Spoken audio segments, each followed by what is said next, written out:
ओम शांति। आज है 18 अक्टूबर 2025 की प्रातः मूल्य के मुख्य पॉइंट्स। बाबा ने कहा, मीठे बच्चे, पतित पावन सर्व का सद्गति दाता त्रिमूर्ति परम पिता परमात्मा शिव है और वह बाप कहते हैं, यह दुनिया कांटों का जंगल बन गई है। सबसे बड़ा कांटा है काम विकार का, इस पर जीत पहन जगत जीत बनो। बाबा ने कहा, अब सुनते हैं महावाक्यों को विस्तार से। मीठे बच्चे, आत्माभिमानी होकर बैठो, अंदर घोटते रहो कि मैं आत्मा हूँ। देह अभिमानी बनो, सच्चा चार्ट रखो तो समझदार बनते जाएंगे, बहुत फायदा होगा। बाबा ने कहा, प्रश्न है आज का, बेहद के नाटक को समझने वाले बच्चे किस एक लॉ यानी नियम को अच्छी रीति समझते हैं? उत्तर, यह अविनाशी नाटक है। इसमें हर एक पाठधारी को पाठ बजाने अपने समय पर ही आना है। कोई कहे हम सदा शांति धाम में बैठ जाएं तो यह लॉ नहीं है, उसे तो पाठधारी ही नहीं कहेंगे। यह बेहद की बातें बेहद का बाप ही सुनाते हैं। ओम शांति। अपने को आत्मा समझ कर बैठो, देह अभिमान छोड़ कर बैठो। बेहद का बाप बच्चों को समझा रहे हैं। समझाया उनको जाता है जो बेसमझ होते हैं। आत्मा समझती है कि बाप सच कहते हैं। हम आत्मा बेसमझ बन गई है। मैं आत्मा अविनाशी हूँ, शरीर विनाशी है। मैं आत्म अभिमान छोड़ देह अभिमान में फंस पड़ा हूँ तो बेसमझ ठहरे ना। बाप कहते हैं सब बच्चे बेसमझ हो पड़े हैं देह अभिमान में आकर। फिर तुम बाप द्वारा देही अभिमानी बनते हो तो बिल्कुल समझदार बन जाते हो। कोई तो बन गए हैं, कोई पुरुषार्थ करते रहते हैं। आधा कल्प लगा है बेसमझ बनने में। इस अंतिम जन्म में फिर समझदार बनना है। आधा कल्प से बेसमझ होते होते 100% बेसमझ बन जाते हैं। देह अभिमान में आकर ड्रामा प्लान अनुसार तुम गिरते आए हो। अभी तुमको समझ मिली है, फिर भी पुरुषार्थ बहुत करना है, क्योंकि बच्चों में दैवी गुण भी होने चाहिए।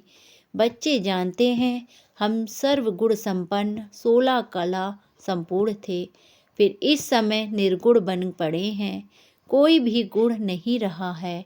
तुम बच्चों में भी नंबरवार पुरुषार्थ अनुसार इस खेल को समझते हैं। समझते समझते भी कितने वर्ष हो गए हैं, फिर भी जो नए हैं वह अच्छे समझदार बनते जाते हैं, औरों को भी बनाने का पुरुषार्थ करते हैं। कोई ने तो बिल्कुल नहीं समझा है, बेसमझ के बेसमझ ही हैं। बाप आए हैं समझदार बनाने।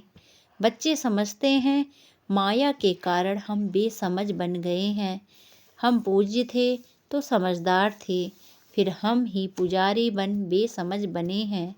आदि सनातन देवी देवता धर्म प्रायः लोप हो गया। इनका दुनिया में किसी को पता नहीं है। यह लक्ष्मी नारायण कितने समझदार थे, राज्य करते थे। बाप कहते हैं तत्त्वम, तुम भी अपने लिए ऐसे समझो। यह बहुत बहुत समझने की बातें हैं, सिवाय बाप के कोई और समझा ना सके। अभी महसूस होता है बाप ही ऊंच ते ऊंच समझदार ते समझदार होगा ना। एक तो ज्ञान का सागर भी है, सर्व का सद्गति दाता भी है, पतित पावन भी है। एक ही महिमा है। इतना ऊंच ते ऊंच बाप आकर के बच्चे बच्चे कह कैसे अच्छी रीति समझाते हैं। बच्चे अब पावन बनना है, उसके लिए बाप एक ही दवाई देते हैं। कहते हैं योग से तुम 21 जन्म का भविष्य जन्म निरोगी बन जाएंगे। तुम्हारे सब रोग दुख खत्म हो जाएंगे। तुम मुक्ति धाम में चले जाएंगे।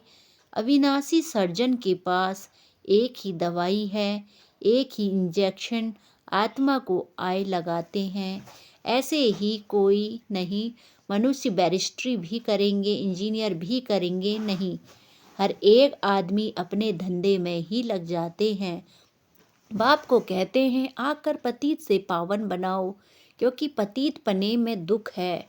शांति धाम को पावन दुनिया नहीं कहेंगे, स्वर्ग को ही पावन दुनिया कहेंगे। यह भी समझाया है मनुष्य शांति और सुख चाहते हैं। सच्ची सच्ची शांति तो वहाँ है जहाँ शरीर नहीं, उसको कहा जाता है शांति धाम। बहुत कहते हैं शांति धाम में रहें, परंतु लौ नहीं है, वह तो पाठधारी हुआ नहीं। बच्चे नाटक को भी समझ गए हैं। जब एक्टर्स का पाठ होगा तब बाहर स्टेज पर आकर पाठ बजाएंगे। यह बेहद की बातें बेहद का बाप ही समझाते हैं। ज्ञान का सागर भी उन्हें कहा जाता है। सर्व के सद्गति दाता पतित पावन है। सर्व को पावन बनाने वाले तत्व नहीं हो सकते।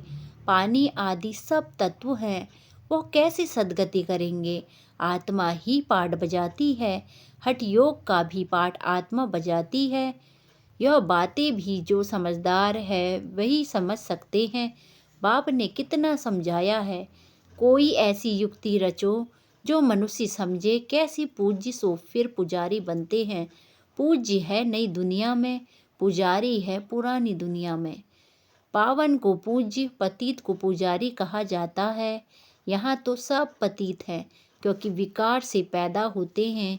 वहाँ है श्रेष्ठ, गाते भी हैं संपूर्ण श्रेष्ठाचारी। अभी तुम बच्चों को ऐसा बनना है, मेहनत है, मुख्य बात है याद की। सभी कहते हैं याद में रहना बड़ा मुश्किल है। हम जितना चाहते हैं याद में रह नहीं सकते। कोई सच्चाई से अगर चार्ट लिखे तो बहुत फायदा हो सकता है। बाप बच्चों को यह ज्ञान देते हैं कि मन मना भव। तुम अर्थ सहित कहते हो, तुम्हें बाप हर बात यथार्थ रीति अर्थ सहित समझाते हैं। बाप से बच्चे कई प्रकार के प्रश्न पूछते हैं। बाप करके दिल लेने के लिए कुछ कह देते हैं, परंतु बाप कहते हैं मेरा काम ही है पतित से पावन बनाना। मुझे तो बुलाते ही इसीलिए हो। तुम जानते हो हम आत्मा शरीर सहित पावन थी, अभी वही आत्मा शरीर सहित पतित बनी है। 84 जन्मों का हिसाब है ना। तुम जानते हो अभी यह दुनिया कांटों का जंगल बन गई है।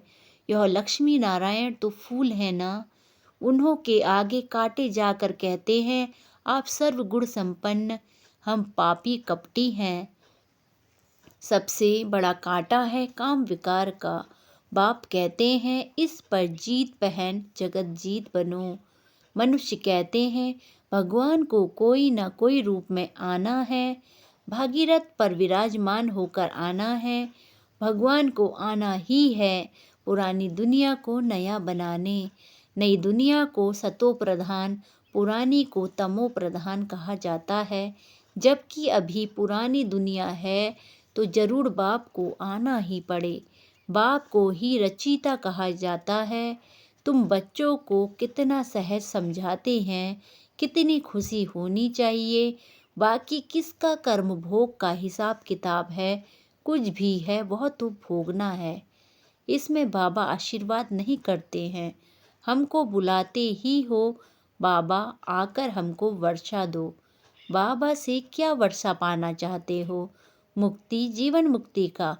मुक्ति जीवन मुक्ति का दाता एक ही ज्ञान का सागर बाप है, इसीलिए उनको ज्ञान का दाता कहा जाता है। भगवान ने ज्ञान दिया था, परंतु कब दिया, किसने दिया यह किसी को पता नहीं है। सारा मुजारा इसमें है, किसको ज्ञान दिया यह भी किसी को पता नहीं। अभी यह ब्रह्मा बैठे हैं, इनको मालूम पड़ा है कि हम सो नारायण था, फिर 84 जन्म भोगे, यह है नंबर 1 में। बाबा बतलाते हैं मेरी तो आंखें खुल गई, तुम भी कहेंगे हमारी तो आंखें ही खुल गई। तीसरा नेत्र तो खुलता है ना। तुम कहेंगे हमको बाप का सृष्टि का पूरा ज्ञान मिला गया है। मैं जो हूँ जैसा हूँ मेरी आंखें खुल गई है। कितना वंडर है। हम आत्मा फर्स्ट हैं और फिर हम अपने को देह समझ बैठे। आत्मा कहती है हम एक शरीर छोड़ दूसरा लेता हूँ, फिर भी हम अपने को आत्मा भूल देह अभिमानी बन जाते हैं। इसीलिए अब तुमको पहले पहले यह समझा देता हूँ कि अपने को आत्मा समझ बैठो। अंदर में यह घसीटते रहो कि मैं आत्मा हूँ। आत्मा न समझने से बाप को भूल जाते हैं, फिर करते हो बरोबर। हम घड़ी घड़ी देह अभिमान में आ जाते हैं। मेहनत करनी है, यहाँ बैठो तो भी आत्म अभिमानी होकर बैठो। बाप कहते हैं हम तुम बच्चों को रजाई देने आए हैं। आधा कल्प तुमने हमको याद किया है। हाय हाय तो कहते हो हाय राम, परंतु ईश्वर व राम कौन है यह किसी को पता नहीं। तुमको सिद्ध करना है ज्ञान का सागर, पतित पावन सर्व का सद्गति दाता, त्रिमूर्ति परम पिता परमात्मा शिव है। ब्रह्मा विष्णु शंकर तीनों का जन्म इकट्ठा है। सिर्फ शिव जयंती नहीं परंतु त्रिमूर्ति शिव जयंती है।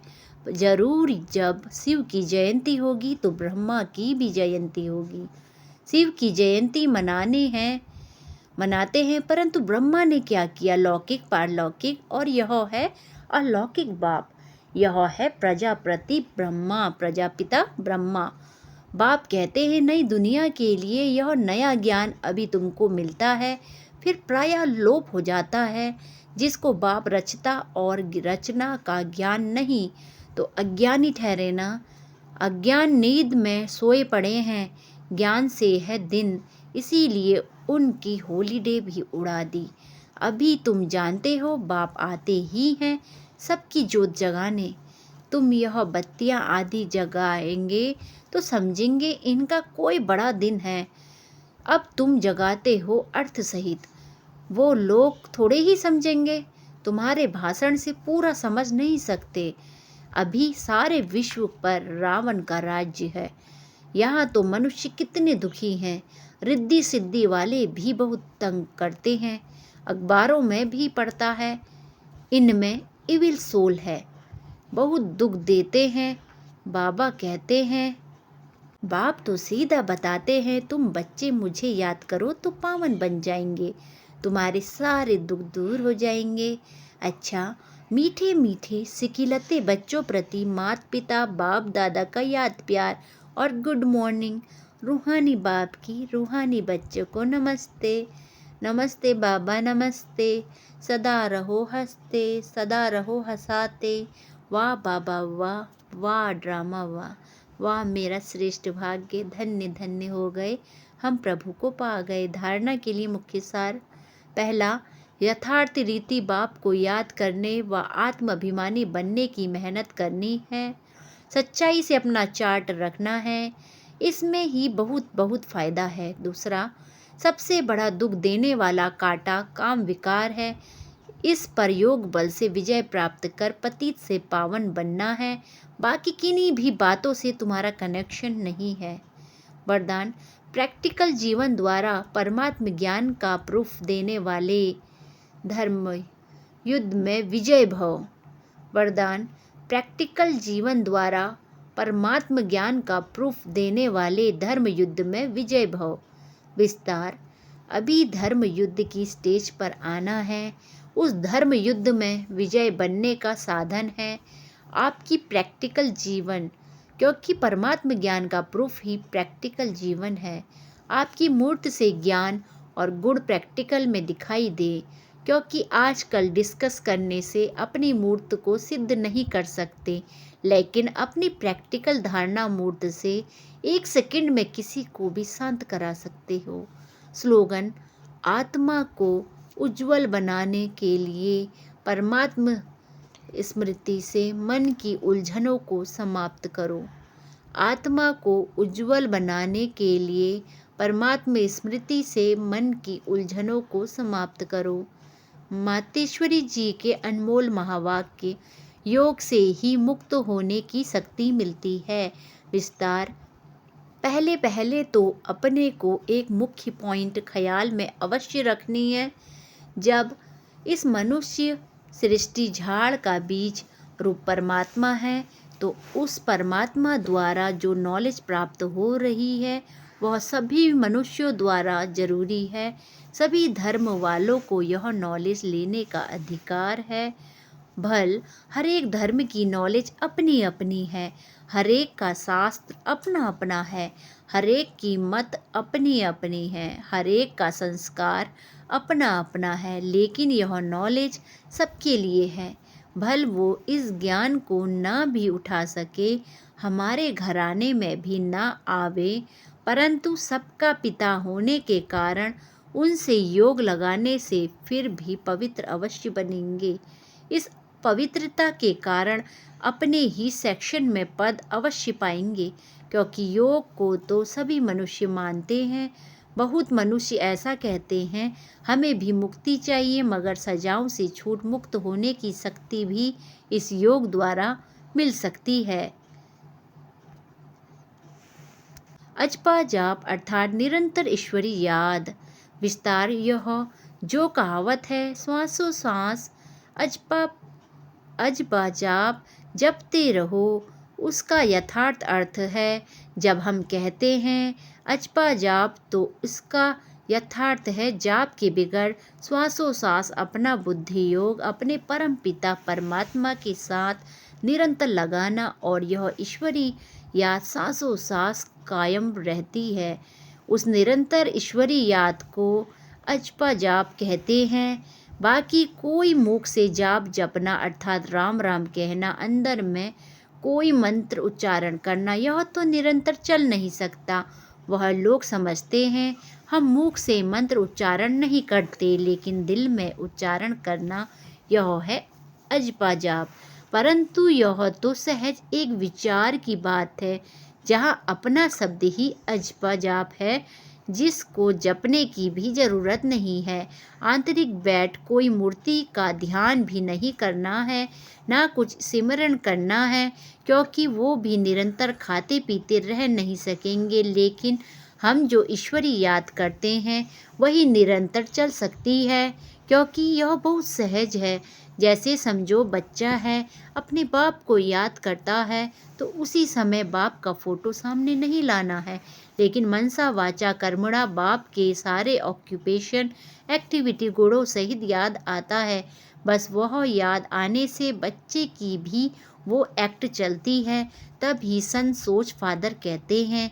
वैसे अपने को भी सबकी याद दिल के भीतर से मिटाएं, उस एक ही असली पारलौकिक परमपिता परमात्मा की याद में रहना है। इसमें उठते बैठते खाते पीते निरंतर याद में चल सकते हैं, उस याद से ही कर्मातीत बनते हैं। तो इस नेचुरल याद को ही अजपा जाप कहते हैं। अच्छा, ओम शांति। अव्यक्त इशारे स्वयं और सर्व के प्रति मनसा द्वारा योग की शक्तियों का प्रयोग करो। अभ्यास की प्रयोगशाला में बैठ योग का प्रयोग करो तो एक बाप का सहारा और माया के अनेक प्रकार के विघ्नों का किनारा अनुभव करेंगे। अभिज्ञान के सागर, गुणों के सागर, शक्तियों के सागर में ऊपर ऊपर की लहरों में लहराते हो, इसीलिए अल्पकाल की रिफ्रेशमेंट अनुभव करते हो। लेकिन अब सागर के तले में जाओ तो अनेक प्रकार के विचित्र अनुभव कर रत्न प्राप्त करेंगे। ओम शांति।